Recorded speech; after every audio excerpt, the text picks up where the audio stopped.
Welcome to Twice 5 Miles Radio, fertile ground for conversations worth listening to and remembering. I'm your host, James Navé. Today, my guest is Lorrie Wolfe. Lorrie is a poet who lives in Colorado. She reached out to me a couple of weeks ago, telling me about the work she's doing and some of the leadership activities she's been involved with in Colorado with a large group of poets. Sounded interesting to me, so I decided to invite her onto the show. So today we talk about form.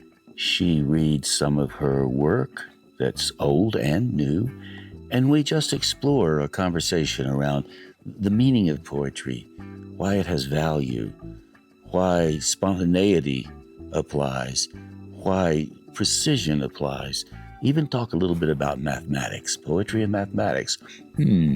Wonder where that will lead. Well, let's find out. Here we go.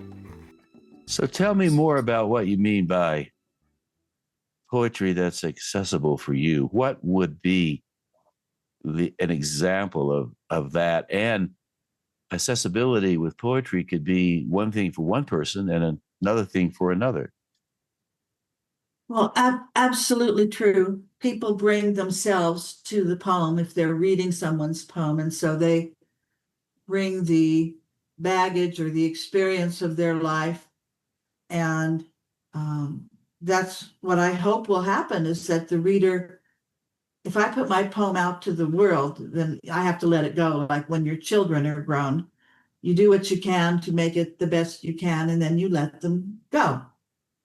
But I think the reader brings all of themselves to the poem, and I want them to be able to enjoy the poem, to know me a little bit as a person, to enjoy the words, ideally the craft, if they're poets, and to recognize that these words are not an accident. They are chosen precisely if I've done my work right.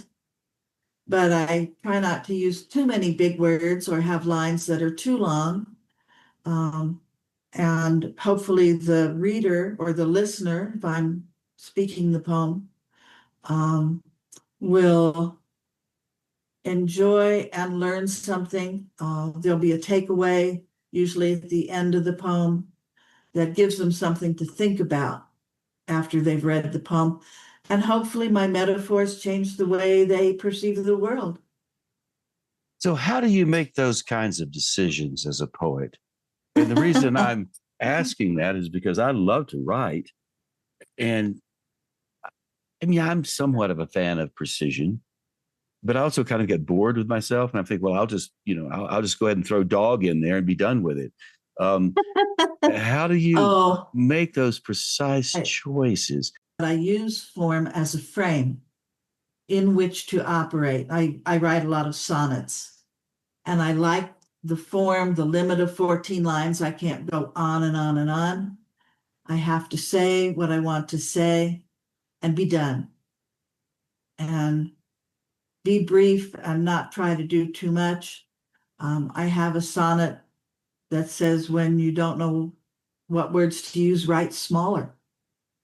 Write about small things, not try to save the world in 14 lines. I'm really curious about this because I was having a conversation with a friend yesterday. She's a singer-songwriter. She's coming out of Nashville, Tennessee. She's headed back to Nashville. She's got a slot at the Bluebird Cafe in Nashville, Tennessee. You don't go to the Bluebird unless you get invited. So she's got singer-songwriter Nashville chops for sure. And she writes some very powerful songs that got a lot of death in them. You know, they say, well, Carver, how many people are you going to kill tonight? I don't know yet. I'll sing a few songs and we'll see who dies. So she was asking me about poetry and why poetry seems to stand out in terms of something that's demanding for people, whereas maybe offhanded storytelling's not. And I was trying to explain to her that I felt like the reason why poetry offered so many opportunities was because it was basically mathematical. And it was similar to high mathematics. You can go as far as you possibly can and then still keep going with poetry. in the same way like the Fibonacci sequence applies. 1 and 1 is 2, 2 and 1 is 3, 3 and 2 is 5. And there's all this structure involved. And I said, working within that structure is something that people try to do. And they do it a lot. And then I said, also, you don't have to do it with structure. You can just write a poem on a napkin. And if you can get somebody to say it's a poem, then it's a poem. And then you say, I'm a poet. Be done with it. Or you can go on and on and on. So there's that range. And so that was yesterday. Yes. We were having this conversation at about the same time. We met at 10 o'clock. And now you're talking about the precision. So I'm really interested in how do you apply the precision so that you don't kill the duende, the energy, the yes. potency of it. The spark. There's the fire. Usually my writing is inspired by a spark or a line. Sometimes a line that I hear in a country song on the radio, but I hear it wrong because people don't enunciate. And then that's a prompt for me that I take off and run from that. The precision comes with editing, and I trust editing. I'm an editor by trade, and I'm always willing to revise, always looking for a better word. And in fact, the book that I sent you, The Language of Crows, after it was published in 2024, I wanted to change a line in a sonnet. And I went to my publisher and I said, next time we order a bunch of books, can I change this line? Which is insane. Most publishers would go, this is crazy. You can't do that. My publisher, because he uses print on demand, and I usually order 25 books or 50 books at a time, he said, sure, change it. And it made the sonnet better. Better, by better, I mean more clear about my intention with the sonnet. And I felt that it was more complete. Does your intention evolve with the process of writing, or does it stay the fixed intention from the start? Or how does that work? No, when I'm writing and when I hope poets are writing, that there's a surprise in the writing. The writing has a life of its own. You may find this with prose. And I can't remember who said it. It might be William Carlos Williams or Robert Frost. No surprise in the writer, no surprise in the reader. And so I think that was Robert Frost. Robert Frost, okay. You have to let the poem lead you where it wants to go. And then you find out what you were writing about. I do. By the time I get to what I think is the end of the poem, then I have been somewhere I didn't know I was going. I am changed by the poem, and hopefully the reader is changed by the end of the poem. The reader's given me their time, or the listener. I owe them something for that. So would it be fair to say that your pursuit of the end result, wherever that is over the horizon, would have its own intention that would be not necessarily exclusive of you, but perhaps slightly not of you?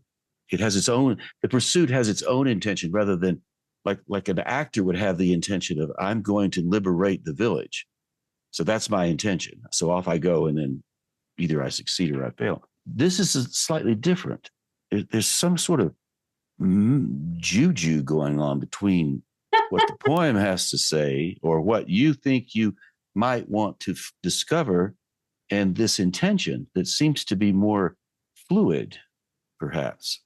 The intention may be invisible at first to the poet, but as the poem evolves, then it becomes more clear. And I think part of the job of the poet for themselves and for the community is to clarify the feeling or the thought or the emotion we use poetry as a community to commemorate all sorts of occasions, weddings, funerals, major events in the world.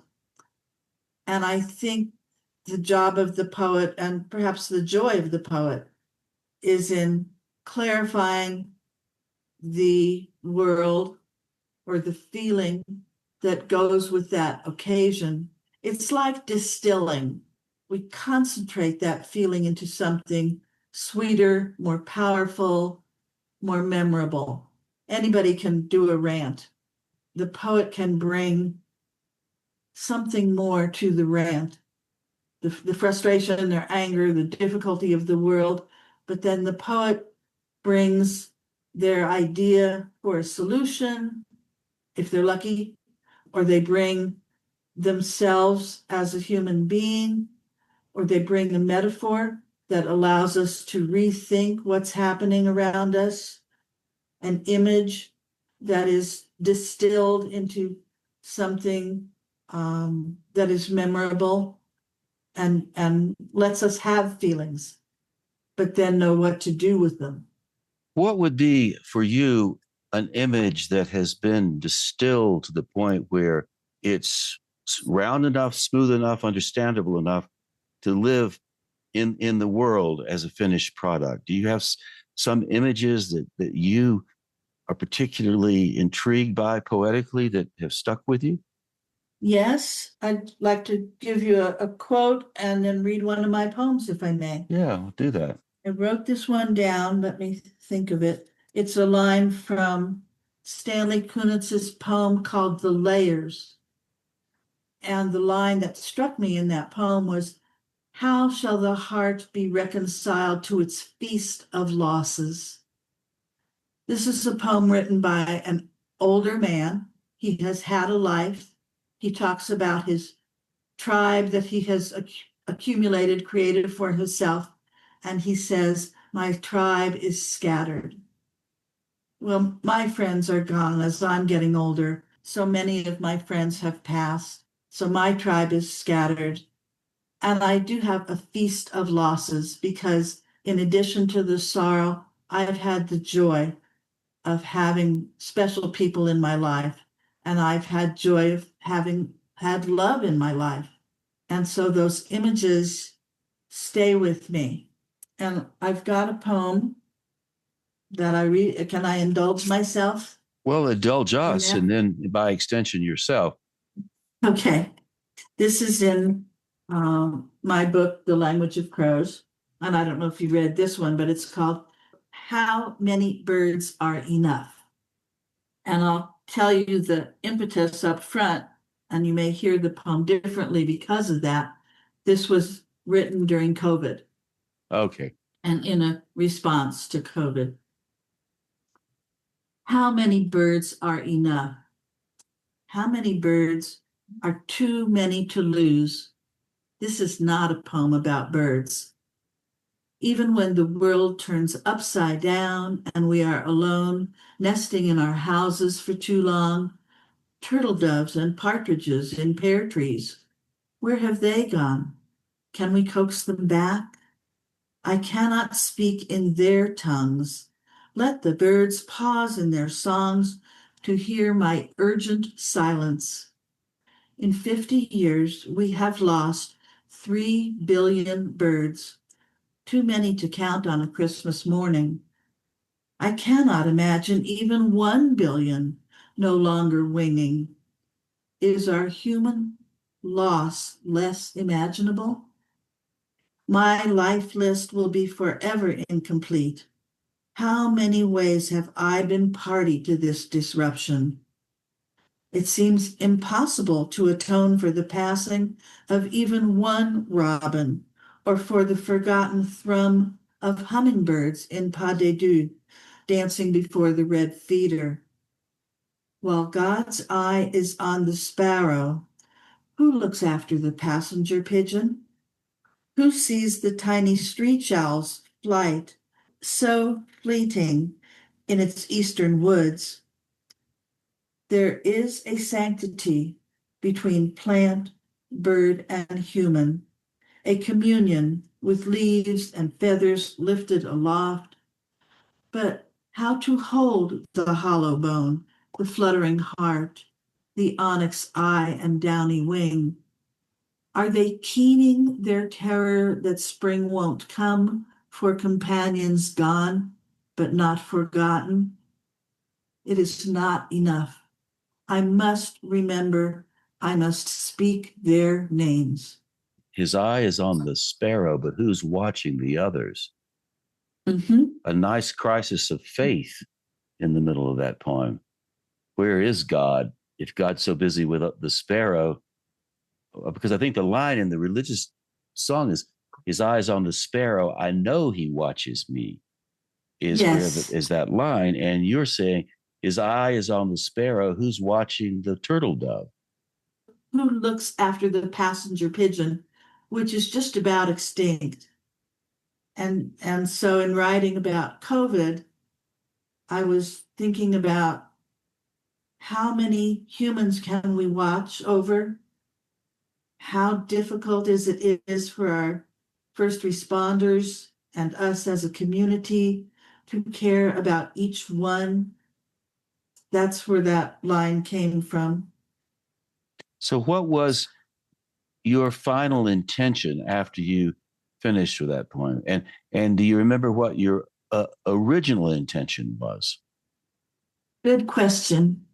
Well, I love poems with birds in them. I'm not a birder. I don't know anything about birds, but I seem to put a lot of birds in my poems, and they are mysterious to me. And so I think I entered into mystery by saying, how many birds are too many to lose? And that was the opening line of the poem, but it may not have been the opening when I started the poem. Often the first verse or two is just warming up the poetry muscle, and you have to kiss it goodbye. But the ending, I must remember, I must speak their names, was where I ended up. And that's what I say is the takeaway from the poem. We must speak about what's happening without trying to be preachy, because I don't think that's useful. I think a lot of times people can't hear you if you're ranting and preaching, but just saying simply, we must speak their names. Don't forget these people, our ancestors, our beloveds, our friends.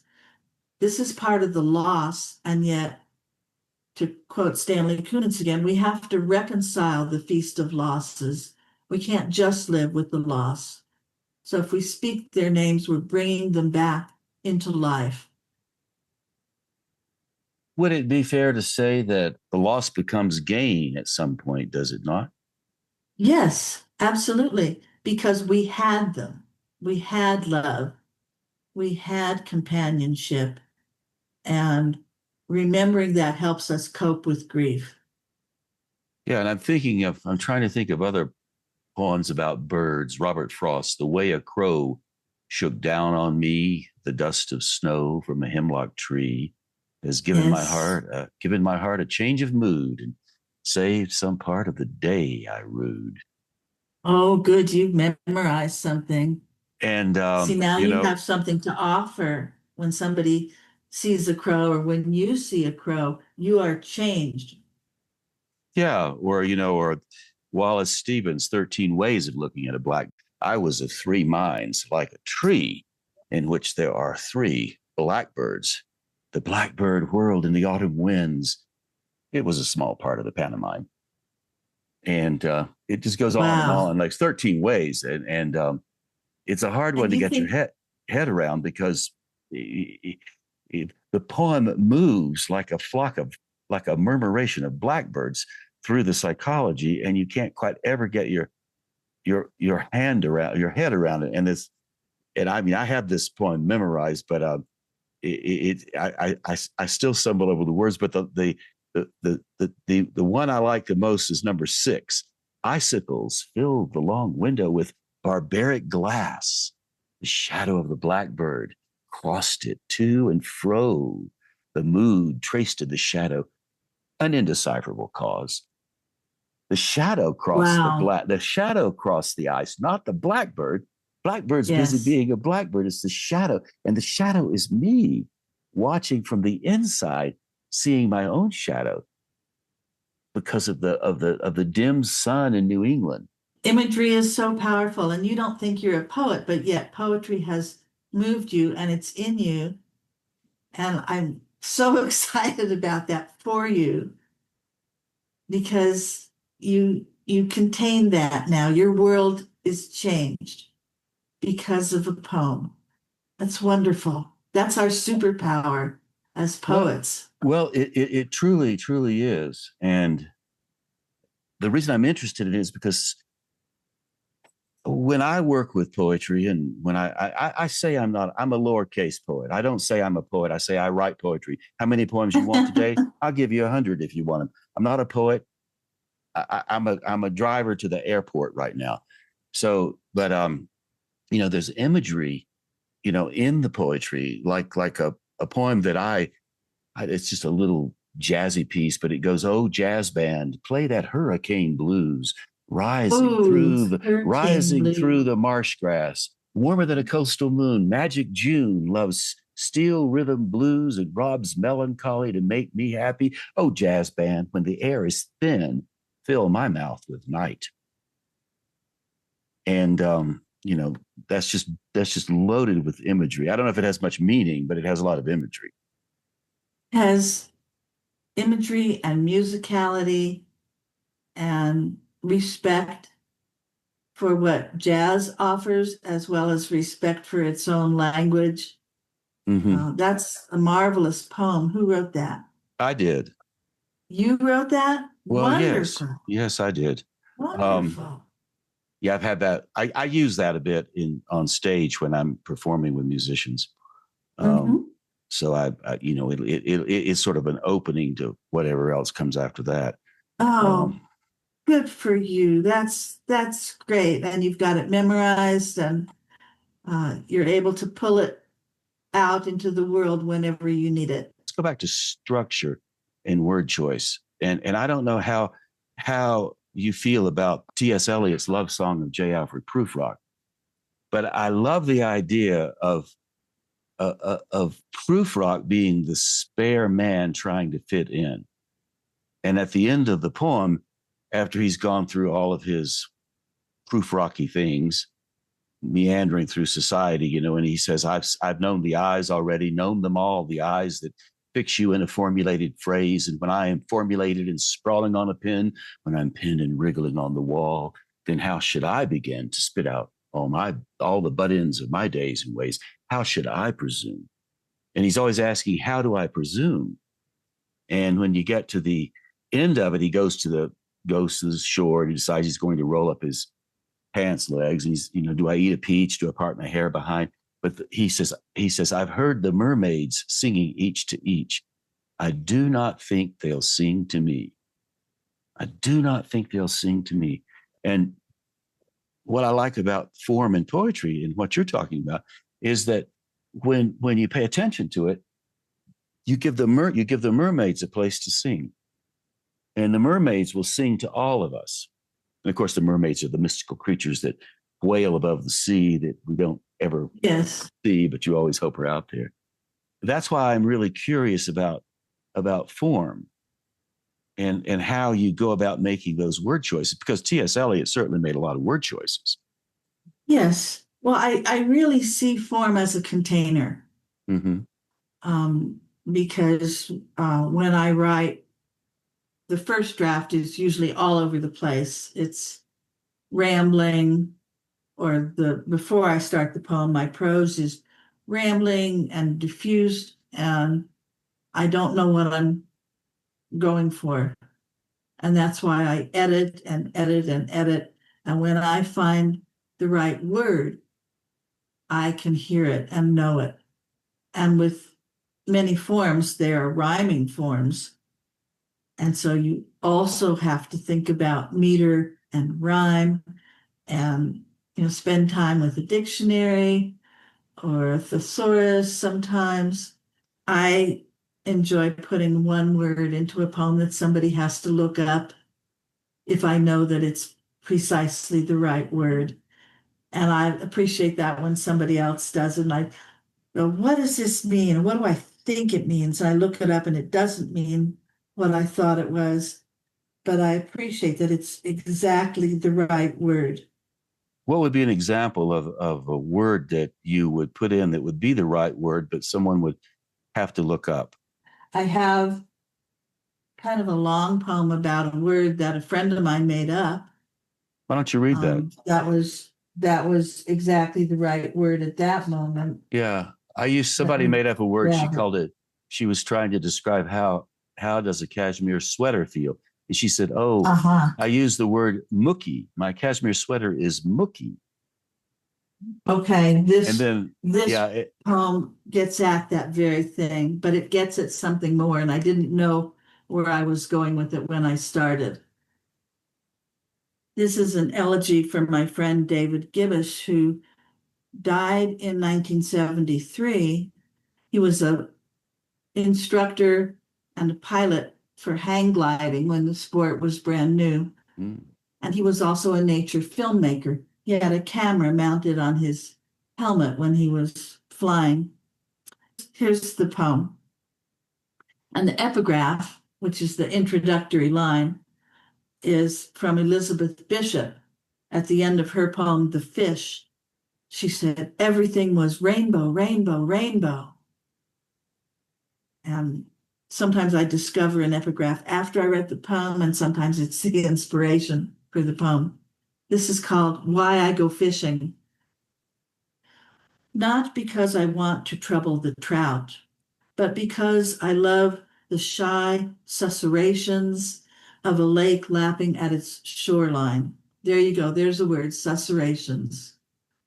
And that's a good one. you Yeah, may I don't not, know what susurration means. Would it's it mean like the happiness whisper. of No, it's the susurration? whisper of water as it laps against something hard, like a pier or a shore. So Oh, it's the perfect word because it sounds like that, but it's also meaning goes with what I'm intending. you answer my question, Lori. That's good. Start over Yeah, again. I'd Come forgotten on, that word. go Okay. back to the top. Why I go fishing. Not because I want to trouble the trout, but because I love the shy susurrations of a lake lapping at its shoreline, because the water's song unravels the day, because I relish unwinding time, thinking of words I love to roll out of my mouth, over tongue, teeth, lips, because Mesigian, your own word, Davy, created for the sinuous wonder of running your hands over velvet and silk. No one can look it up because it's not in the dictionary. It lives in memory between magic and massage, unlike you, Davy, whose words ended too soon. Because you were rainbow, hummingbird, kestrel, a sky pilot, buffeted by gusts, that afternoon you chose to fly, to be a bird. Because you, that damned rotor wind, roiling off the mountain, caught your sail, brought you in too low, leaving the mangled ruin of your body entangled on the rocks 1,000 feet below. Because the chill of the moment calls me back, I slip out of timelessness and you become spectral. Earthbound anew, I concentrate on the pole's tip because Messigian, because above the whisper of water, your word floats like a blessing. And yet, when a fish finds the fly and bites, I reel it in, like catching the perfect word, because I land the fish. I stroke its tender belly, touch the prism splash on its speckled sides, because I'm thinking Messigian and mastery, which would come so near to matter in the dictionary. because it matters, the choices we make. Because I unwind the hook, step to the edge, thinking Davy, and release the fish back to the lake. That's absolutely top shelf. Thank you. It It was very really, heartfelt, but you're talking about making words behave the way you want them to and have meaning that is unique. and you succeeded at that beautifully. I think you kind of knocked Elizabeth Bishop's fish off the perch. Well, rainbow, rainbow, rainbow. If you've read her villanelle, it's pretty amazing as she catches this huge fish with all these tackle and tangles hanging out of his mouth, and she releases the fish Yeah. because she can't bear to stop that incredible life. Yeah, I believe it opens. I caught a tremendous fish and held him beside the boat, half out of the water with my hook fast in the corner of his mouth. He didn't fight. Yeah. He hadn't fought at all. He hung, a grunting weight, battered and venerable and homely, and here and there his brown skin hung in strips like ancient wallpaper, and its patterns of darker brown was like wallpaper, shapes like full-blown roses, stained and lost with age. He was speckled with barnacles, fine rosettes of lime, and covered with tiny white somethings, and then I forget the rest of it. I performed that poem. I performed that poem hundreds of times. Wow. It's a classic. It's a true classic. And that whole thing of where she compares it at the end, she's standing there in the boat, and the boat's rusty, and you've got a little oil coming out of the engine. And then I held him up. His eyes were speckled and like old isinglass, cracked a little. And and she looks at him, and she says, rainbow, rainbow, rainbow. Like she's preaching, rainbow, rainbow. And then you see rainbow. And then it's sort of an afterthought. Huh. And then I let the fish go. Just like I just tossed him back in. It's really a cool poem. But will you ever see a fish the same way? Oh, no. That, 5 old pieces of fish line, 4 in a wire leader with a swivel still attached, hung from his mouth, the coarse white flesh packed in like feathers, the big bones, the little bones, the shiny blacks and whites of his entrails, just on and she goes. She tears the whole thing apart, then she throws him back in. But your piece, compared to the fish, you succeeded. Hers is a little, well, maybe on purpose. The scales of her poem are very rough, like the fish. Mm-hmm. The scales but your poem didn't have scales. Your poem had soft fur. It was something that felt Messizian. Yeah, your poem had a different feel, but it was the same idea. And there was she controlled the loss in her poem. In other words, I don't have to take the fish, I'll throw him back in. You didn't control the loss. You could not control the fates. The fates controlled the moment. All you could do was control the verse. Yes, and it's an elegy. It's praising the passing. And that was what I wanted to do, was honor this friend. Yeah, who you did. Given so much to his sport, to us with his nature films, and to remember, like I said in the bird poem, we must speak their names because I think it brings them back to life. Mm-hmm. Yeah, and I love the way you approach this. The pieces I read had they're just tight. They're just there. They're very, very clear. And I'm a bit lazy when it comes to what I do poetically, because I just generate a piece and then move on to the next piece and then move on to the next piece. And I don't spend too much time choosing those words. And I think, well, might want to rethink that. Well, it sounds like you're writing a lot of narrative, which gives you room to describe things, show more, maybe a little telling. Poetry, you have to be more limited and precise, my opinion, be limited in the amount of time you spend with it. Precision is important, and it's it's framed up, particularly in form poems, but in free verse as well, um, as a picture or an image or a position that you take, um, that is limited. As I say, write smaller.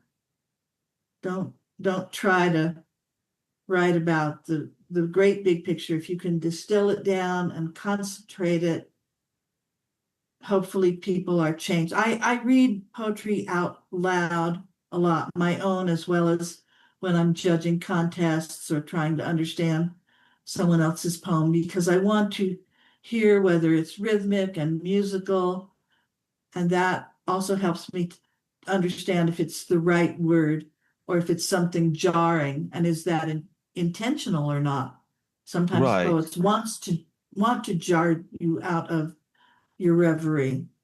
right. And I came out of my interest in language started in the storytelling realms, National Storytelling Festival in Jonesboro, Tennessee in 1981, 82.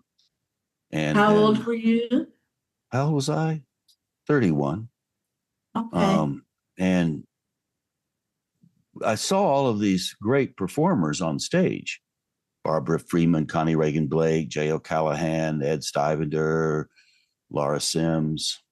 God, I don't know, Milby Birch, and of course this year they'll do it again. The great Minton Sparks, the poet from Nashville, Tennessee, will be on stage at the Jonesboro Festival this year. Okay. And Okay. but when I was there, I heard some of the poets, the storytellers telling narrative. It's not narrative, but Mhm. rhymey poems like the Cremation of Sam McGee, Oh, yes. or Casey at the Bat, or the Highwayman, and I was inspired. I thought, well, how do they do that? Mhm. And so I started there, and then I moved into, my whole thing. I was never really thinking of myself as a poet, but I went on the road as a storyteller, and I was memorizing poems from the school textbook and performing them as theater for school students. So what do you want? We could, at the time I could do a show K through 12, 45 minutes. I could walk in and tell you what group, what year the students were in just by the way they looked. So I could pull poems out. So I started like Yes. working with that. Then I thought, well, maybe I should write some. And so then I started trying to translate it into writing. Have always leaned into that storytelling, like Dylan Thomas's A Child's Christmas in Wales. Can the cold postman with a rose on his button nose tingle down the tea tray slithered run of the chilly glinting hill? He went in his icebound boots like a man on fishmonger's slabs, wagged his bag like a frozen camel's hump, dizzily turned the corner on one foot. By God, he was gone. So that kind of stuff has always pulled me in. That's poetic and that's lyric. If you add the dimension of line breaks to that rhythm, you've got your poem. Line breaks are not arbitrary. They're things that give us room to breathe, things that help us emphasize certain words. But it's very intentional. And I'm sure Dylan Thomas was intentional about his writing. But you said something that really makes me think. You were presenting poetry to children. Mm-hmm. And I don't know what grade, but the reason I asked you when you came to poetry is that I was at a conference a few years ago, and the keynote speaker asked the audience when they came to poetry, when they knew they were poets or believed they could become poets, and who encouraged them. And almost everyone said it was third grade, and they could name the teacher, no matter how old they were. For me, it was Mrs. Glassman and Miss Swanson in third and fourth Hmm. grade. And so I Interesting. think we must take those children seriously. must take their writing seriously and support them in their poetry. I was just at a conference. I think I told you this. The last 4 days I've been on Mm-hmm. screen watching and participating in a convention of mouthful, the National Federation of State Poetry Societies. And it's a mouthful. It's not poetic, but it is thousands of people who are poets and support poetry. And so this was a gathering of poets. And a few years ago, they added contests for children. There are 30 contests, each sponsored by a state poetry society, or big states like Texas sponsor several. But they added 3 contests for different levels of school children. And I'll say, I'm so proud of my grandkids because the 10-year-old won first place in her division and the 14-year-old won first place in his division. So I'm totally bragging. But they did their poems Yeah. themselves, and we've been writing poems since they were quite small. They love Shel Silverstein because it's fun and lighthearted, but very rhythmic and musical. Um, they love being read to, and now they are reading poetry, and therefore they are inspired to write poetry.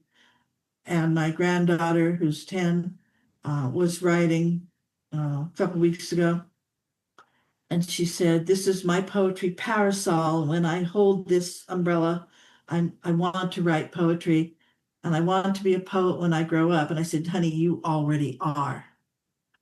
And what they need to learn is technique and permission. And we can expose them to that. Part of the reason you memorized so many poems easily is that there's rhythm and musicality as well as meaning. And the words are the right words. And so I hope to inspire that in my grandchildren. Um, we're all immigrants as an adults, and especially as I'm getting older. I'm an immigrant to the generation before me and after me. And I don't know their culture and I don't know their words. And so I'm a little bit at sea when I'm trying to communicate with them. And our job is to help the immigrants acculturate and yet bring their own culture. So the kids' job is to help grandma understand their games and their words. My job is to give them tools so they can express themselves and be participants in their world and the larger world. My mother recited a line of verse to me when I was a boy, and that's not when I necessarily knew I was inclined in the direction of poetry, but it was from Ulysses by Tennyson. "You are a part of all that you have met, yet all experience is an arch where through gleams that untraveled world whose margin fades forever and forever as you move." Of course, Ulysses says, "I am a part of all that I have met, yet all Yes. experience is an arch where through gleams that untraveled world whose margin fades forever and forever as I move." So the first poem that I memorized as an adult was Ulysses by Tennyson. And still to this day, it's one of my anchor philosophies. "Come, my friends, Mhm. 'tis not too late to seek a newer world. Push off, sitting well in order, smite the sounding furrows." Back to the sea. There And you go. But yeah, it's a it's really great line. incredible. Mm-hmm, yeah. And with the movie coming out, The Odyssey, I'm hoping some people will be inspired to read or reread the Homer because it's a great storytelling. I think they will be. Yeah, I think they will be. This was, of course, Tennyson's version of poor Ulysses back at the kingdom, wondering what he was going to do next. Which is Mhm. fits well for people who are like I'm in my 70s. So I'm like sitting on the rock going, okay, I've been out at sea now for all this time. Well, where else do I go? I don't really care about And hanging around here. Let's just get back out on the ocean. but the phrase "at sea" has come to mean lost and in something too big for you to manage. I'm all at sea about that. Yeah, And that, that's worth some inquiry, because some people are at sea.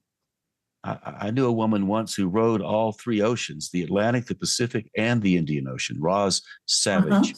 And she was in a rowboat. It was a very sophisticated rowboat with Wow. communication and stuff. But she spent, she rode the sea. So she was at sea, but she was with the sea.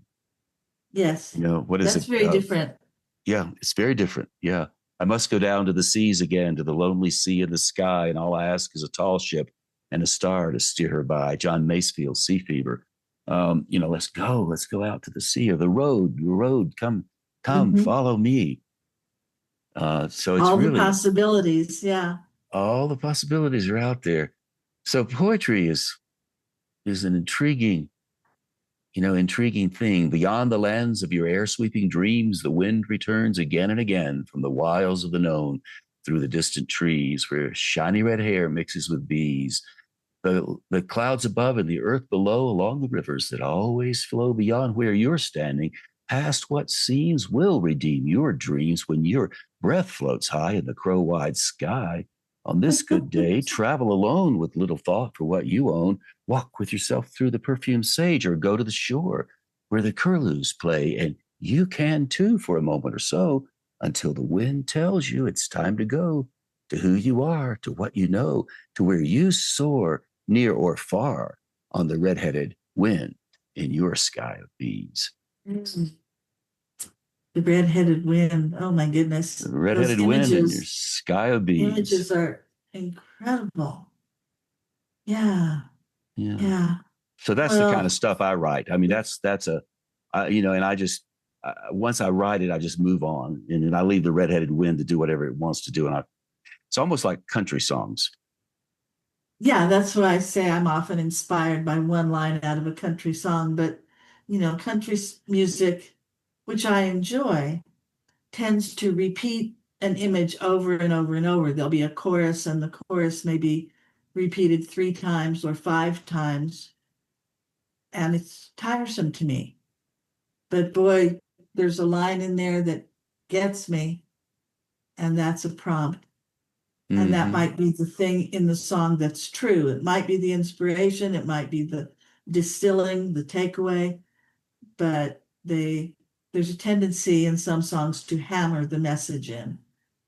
Yeah, that's And true. But Billy Joe McAllister jumped off the Tallahatchie Bridge is oh not one of yeah, those songs, nor no, is that's is not one is of those Dolly songs. Parton's Jolene. And then of course Shel Silverstein wrote the Johnny Cash's biggest hit. What was the Johnny Cash's best-selling song ever in all of his career was A Boy Named yeah. Sue. A Boy Oh Named Sue. yes. Shel Silverstein wrote that.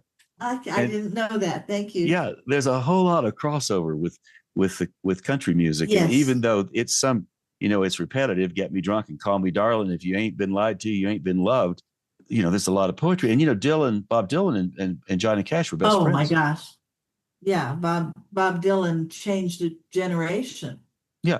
But he and as the Beatles did. Johnny Cash wrote with Bob Dylan. Yes. And then the Beatles, all before they hit the Beatledom, when they were kids, they were playing uh, country music from Nashville.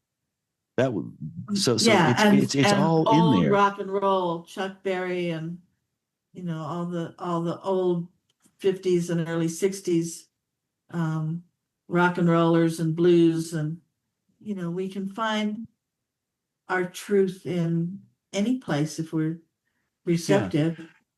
and poetry like Um, what you were writing with the elegy for your friend there. That's country. That's country.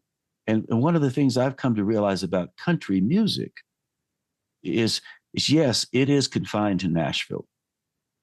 You got to have a pickup truck, you got to have yeah, somebody dying, and you got to have some beer and a lost love and a pickup few truck, other a dog, and your mama. something like that. But that's on the surface. But the country, Exactly. the country that we come from, the place where we live, the dirt we walk on, Mhm. that's what makes us, and how we express it with language, verse, songs, it all ends up belonging to the voice of who we are. And the voice is the song. So the country song is not just a Nashville thing. It is the song of country. We have to acknowledge the size of things. Country music, I think, does that, the human experience, very well. Mm-hmm. Yeah, And it does. It's accessible, if I use that word again. A lot of people can understand it and relate to it. The scope of country music is very large. Human condition. Yeah, that's true.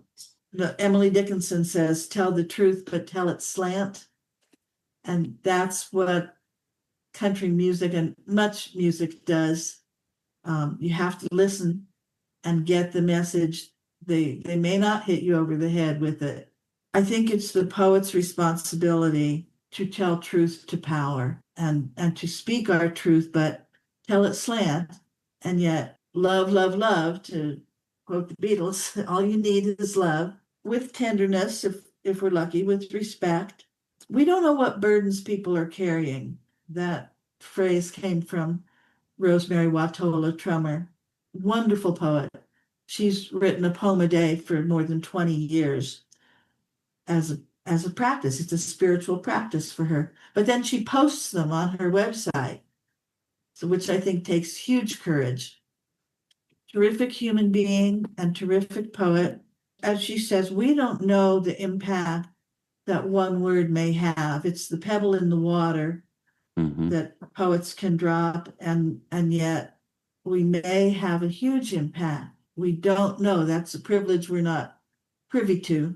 And yet, when there's authoritarianism, the first thing they do is silence the poets, because we're dropping those pebbles in the water, right? Yeah, that can ripple out to revolution. That's why I say, we need to bring solutions to our poems, not just preach, but give a reader a takeaway that is something useful.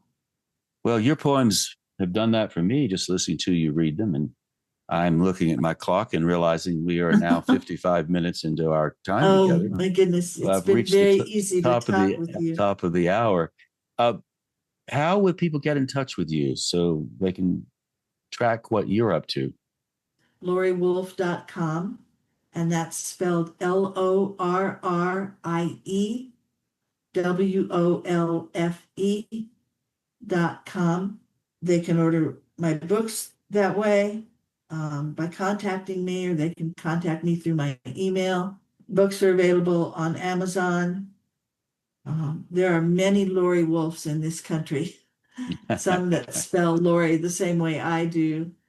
So you have to say writer or poet, and in order to find me, you can Google me. I'm in Colorado. This has been great. Thank you so much. Yeah, you're so welcome, and I appreciate it so much. And there you go, my friends. Thus concludes my conversation with Lorrie Wolfe. She inspired me with her notions of form in this conversation. So I've decided that I'm going to attempt to write a sestina. Sestina is a 39-line poem that has a repetitive, not so much rhyme scheme, but word scheme. 6 words per stanza, 6 lines per stanza, and you've got to repeat the words in a different order each time. So I've been watching Ken Burns' country music docuseries and have been inspired by all of the country musicians. And while I was never a really great country musician, I did play the guitar with my father, and I did listen to WSM in coming out of Nashville, Tennessee when I was a child, and in watching that show, I've recognized so many of the people that influenced me, and in a way, even though I'm not able to sing, I am able to generate language from the spoken word point of view. And when I say I can't sing, what I mean is I have a very difficult time hitting the notes because I can't quite hear it. But it doesn't mean that I don't enjoy the way my voice plays out over the air. So thanks to Lorrie, I'm now attempting kind of a country music sestina. that probably won't make a lot of sense, but it will be a rather imaginative proposition. So on that note, who knows where it'll go? I'll get back to you when it's finished. And that's about it for now. So thank you ever so much for tuning in to Twice 5 Miles Radio, fertile ground for conversations worth listening to and remembering. I'm your host, James Navé. Thank you, Walter Parks, for the theme song, walterparks.com for more on Walter's music. Devine Dial, thank you for managing WPVM-FM in Asheville, North Carolina. Robin Collier and Mike Tilley, thank you for doing the same. KCEI-FM, Cultural Energy Radio in Taos, New Mexico, broadcasting up into Alamosa, Colorado. So how about that? If you like to write, you can always join me on Saturday. I have a little writing community. It's on Zoom. We gather, have great fun, and the door's always open. You can go to imaginativestorm.com for more on that if you like to write. And if you are anywhere in the world, you can be there because we have people coming in from all over the place. And if you'd like to reach me, Navé at jamesnavé.com. Navé spelled Nave. Would love to hear from you. So there you go. That's it. I do hope you come back sometime soon.